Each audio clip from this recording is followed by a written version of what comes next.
안녕하세요. 백성문화대학교 안경광학과 박창원 교수입니다. 우리 양안시 검사 공부를 계속 이어가고 있는데 내용이 방대하고 복잡하기 때문에 학생들 항상 정리하면서 내용 정리하면서 따라오셔야 됩니다. 그리고 졸업 후에 현장에 가서 굉장히 유용하게 활용될 것이에요. 지금 배우고 있는 이 공부가 여러분들의 미래 자산이라 생각을 하시고 마인드맵을 계속 그리면서 따라오세요. 자, 오늘도 힘차게 한번 시작해 보겠습니다. 우리가 저번 시간에 무엇을 배웠는지 한번 리뷰하고 넘어갈게요. 자, 외사이안에 대한 분류와 외사이안에 대한 그 종류에 대해서 배웠어요. 외사이안에서 가장 많이 발병하는 유형이 어떤 유형이라고 이야기를 했죠, 제가. 한번 이제 기억이 안 나면은 앞에 거 이제 교환도 들여다보면서 한번 찾아봐요. 폭주 부족형이 가장 많이 발병한다, 이렇게 말씀을 드렸어요. A10%AB가 낮아서 이런 폭주 부족형 경우에는 함부로 굴절 교정 도수를 근시 과교정에서 사이 교정을 하면은 안 된다. 매우 불합리하다라고 이야기를 드렸어요.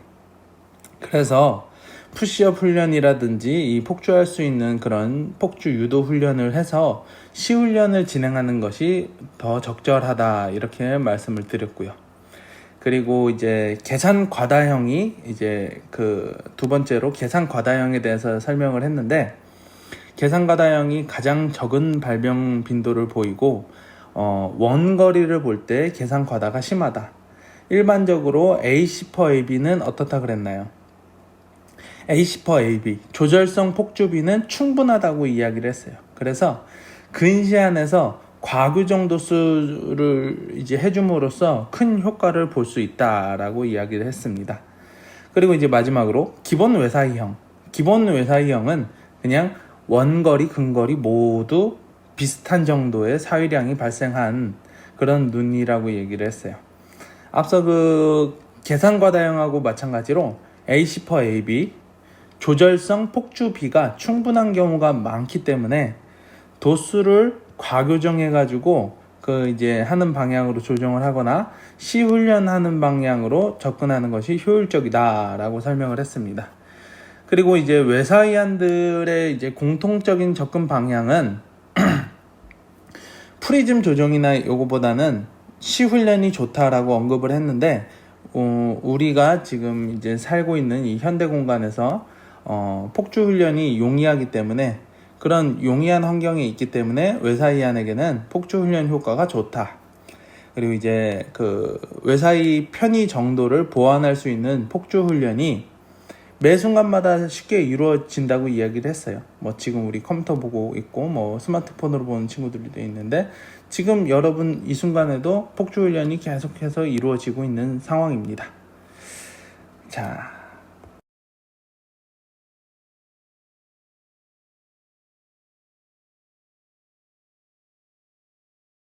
다음 페이지 볼게요. 내사위안 유형을 분류하고 심층적으로 분석을 해보고자 합니다. 이번 페이지 보시면은 내사위안의 일반적인 특성을 한눈에 알아볼 수 있게끔 이렇게 내가 정리를 해놨어요. 국가고시 시험에서 양안시 검사의 문제의 난이도는 아직까지는 이 정도의 심플한 문제들이 많이 출제돼요. 한번 내가 보고 정리하고 넘어가면은 언제든 충분히 맞출 수 있는 그 정도로 이제 기본적인 성향의 문제가 많이 나오고요. 첫 번째 줄부터 보시면은, 자, 시생활을 영위할 때 뭐가 안 되는 유형이다, 이렇게 돼 있는데, 자, 내사이안 특성, 가장 첫 번째, 시생활을 할 때 뭐가 잘 안 되는 눈이에요. 내사이 같은 경우는 눈이 이제 몰려 있는 거죠. 몰려 있다가 이제 계산을 해줘야 되는데 계산이 잘 안 되는 유형이다. 그래서 계산에다 체크를 해주시고, 눈이 항상 코쪽 방향으로 몰려 있다가 바깥쪽으로 계산하는데 힘을 들이는 눈이다 라고 이야기를 했어요. 아셨죠? 그리고 내사의 경우에는 폭주 자극을 되도록 줄여야 되는 눈입니다. 내사이 같은 경우는 폭주 자극을 주면은 이게 더 심해지니까, 내사이가. 그래서 절대로 조절 자극에 의한 폭주를 유도시키면 안 됩니다. 그래서 되도록이면 근시 기준에서 최소한의 마이너스 렌즈 교정이 필요한 눈입니다. 그래서 자, 두 번째 줄에 괄호 안에 답은 뭐가 돼야 될까요? 과교정이겠죠? 과에다가 동그라미 치고 이제 표시해 두면 되겠어요. 그리고 또 그 밑에 보면은 교정 프리즘의 방향에 대해서 한번 생각을 해볼게요. 내 사이는 눈이 안쪽으로 돌아가 있다가 일상적인 시생활을 하기 위해서 눈을 벌려서 계산시켜서 보는 눈이라고 했어요. 그러니까 항상 눈을 계산시키는데 힘이 많이 들어가는 눈입니다. 그 과정에서 발생하는 피로감, 그것 때문에 이 눈이 문제가 되는 것이에요. 그래서 교정 프리즘 렌즈는 어느 방향으로 장입이 돼야 되냐면은 어느 방향으로 될까요? 또 잠시 한번 생각을 해봐요. 프리즘 방향이 베이스 아웃이 돼야 되겠죠. 베이스 아웃에 체크를 해주시고, 베이스 아웃 렌즈는 눈의 과도한 계산 운동을 경감시켜주는 렌즈가 되는 거예요. 여기서. 그리고 이제 그 다음 줄에 만약에 내사위안을 훈련시키기 위해서는 어떻게 해야 되냐? 이때도 이제 프리즘 렌즈를 장입해서 이제 할 수 있는데, 그때는 이제 방향을 거꾸로 넣어주시면 돼요. 베이스 인 방향으로 렌즈를 장입하고서 계산시켜주는 훈련을 적용을 시킵니다. 자, 잘 아셨죠? 그리고 그 다음 밑에, 그 밑에 보시면은, 눈 피곤증에 대해서, 눈 피곤증, 안정 피로에 대한 내용 보면은, 안정 피로에 대한 것은 어떻다. 제가 이제 사위안 처음에 이제 설명할 때 이야기를 드렸는데, 안정 피로가 내사위가 가장 심해요. 내사위가 가장 심하고, 그 다음 두 번째로는 수직사위. 기억을 안 나는 친구들은 옆에다 한번 필기를 해보세요. 안정 피로를 유발시키는 가장 1등 범인 중에 하나가 내사위, 두 번째 수직사위, 그리고 3등, 4등이 이제 외사위나 원시안, 그리고 다섯 번째가 난시, 그리고 마지막으로 6등이 근시. 일반적으로 안정피로를 일으키는 원인이 되는 이제 종류가 이렇습니다. 1등이 내사위, 2등이 수직사위, 3, 4등이 외사위 원시, 그리고 이제 5등이 난시, 6등이 근시. 요 정도 순으로 이제 기억을 해주시면 되고, 내사위와 수직사위가 안정피로감이 매우 심해요. 개개인이 처한 상황마다, 그리고 이제 눈의 데이터 값에 따라서 사람마다 차이는 있을 수 있지만은 피로감이 가장 큰 것은 일단 내사위예요. 일반적인 안정 피로에 대해서 이야기를 하는 거예요. 그래서 괄호 안에 이제 표시를 눈 피곤증은 외사위보다 다소 심하다에 동그라미 쳐주시면 되고, 그리고 실제 프리즘을 처방했을 때 프리즘 효과가 좋다에 표시를 해주시면 됩니다. 그리고 이제 처방하는 것은 이제 증상이 심한 거리를 기준으로 프리즘 처방을 해주면은 적절합니다. 그러니까 이제 만약에 내가 원거리에서 이제 심한 증상이 있고 프리즘 처방값이 나왔다 그러면 원거리 이제 렌즈 처방할 때 이제 넣어주시면 되고, 만약에 근거리에서 그게 있다 그러면은 근거리 이제 PD 기준으로 해가지고 프리즘 처방을 해주시면 되고요. 그리고 내사위의 처방 프리즘량 산출하는 공식은 우리가 퍼시벌 기준으로 이제 처방을 한다고 이야기를 드렸어요. 그리고 이제 그 밑에 내사위는 스스로 자가적으로 교정되고 완화되기 힘든 눈이다. 그래서 가장 먼저 이제 고려돼야 되는 것은 프리즘 가입이 먼저 고려돼야 됩니다. 그 다음으로는 이제 도수 조정하는 렌즈 교정 도수 조정법을 고려해야 되고요. 그리고 이제 시훈련은 효과가 좀 떨어지기 때문에 이제 마지막으로 고려해 주시면 되겠습니다.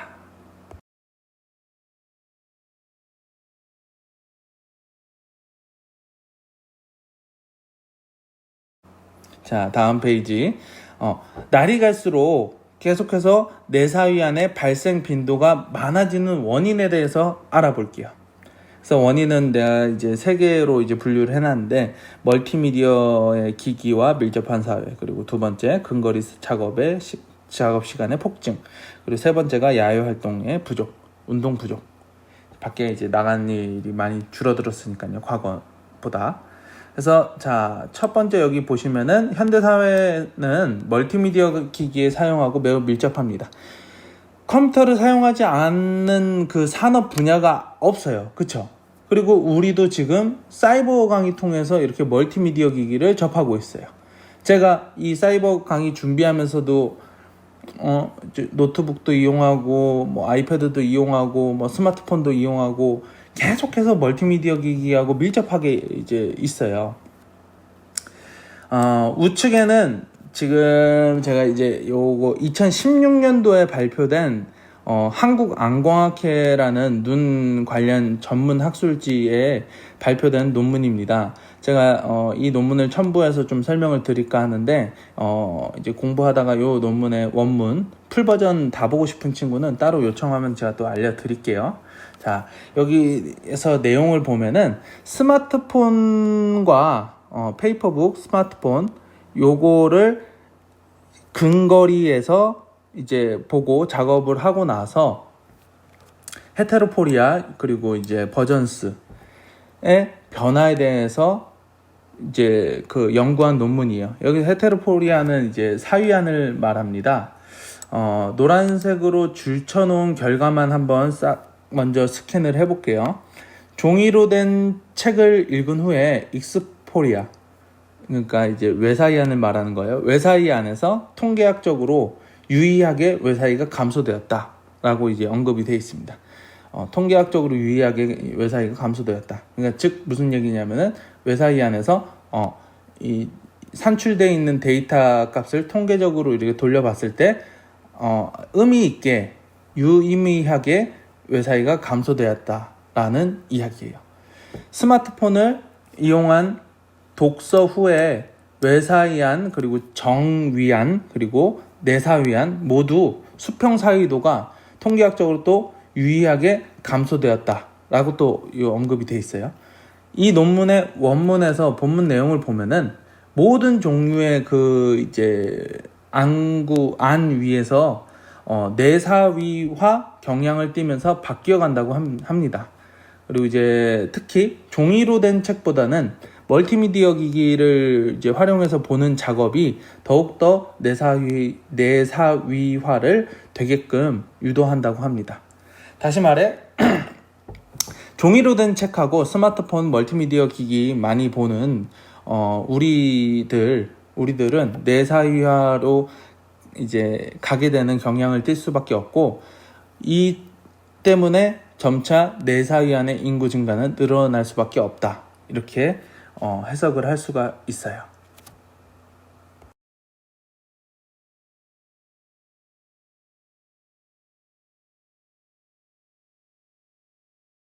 자, 다음 페이지 보시면은 내사이안 증가에 대해서 2번째 원인으로 근거리 작업의 증가를 꼽습니다.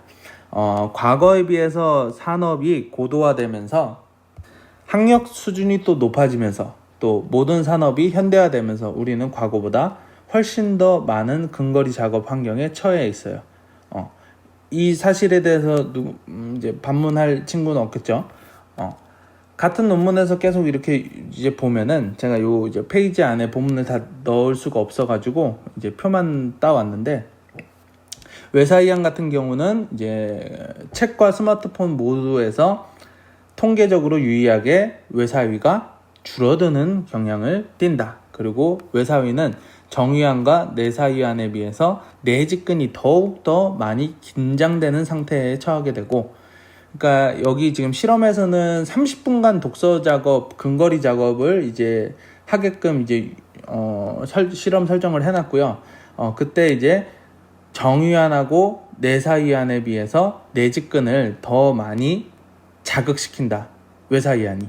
그래가지고 이렇게 이제 내사위 경향을 띄어간다라고 고찰에 서술이 되어 있어요.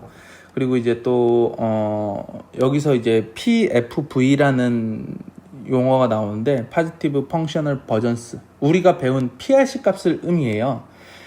PRC의 브레이크 포인트점, 즉 이제 분리점은요, 책을 이용한 근거리 작업에 비해서 스마트폰을 이용한 근거리 작업이 근거리 양성 융합 버전스의 분리점을 더 많이 감소시킨다. 뭐 이렇게 서술이 돼 있는데, 실험 전에 그러니까 요 실험 설정이 이렇게 돼 있었다 그랬죠. 30분 동안 근거리 작업을 하게 한 후에 이제 그 다음에 버전스, 융상 버전스 값을 한번 재보는 것, 이제 그런 실험 설계로 되어 있는데, 실험 전에 융합 버전스 이제 차이를 이제 비교를 해 본 결과 실험 전에 비해서 10% 또는 10% 그 이상, 또 이제 집단 PFV 값이 감소되었다.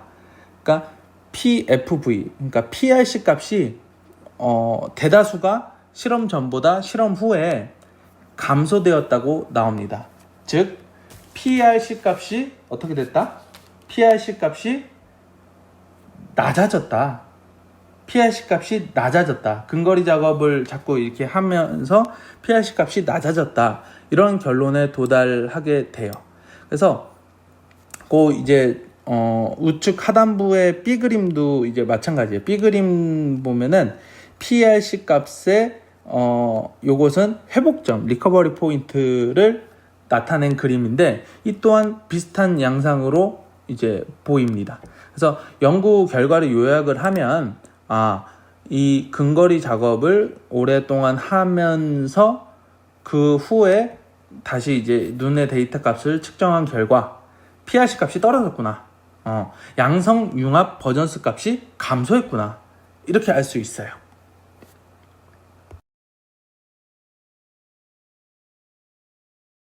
스마트폰과 종이로 된 책을 근거리에서 30분 동안 본 후에 내사위와 경향을 띠게 되었고, 양성 융합 버전스 PRC 값이 감소되었다. 이렇게 정리할 수 있겠네요. 아셨죠?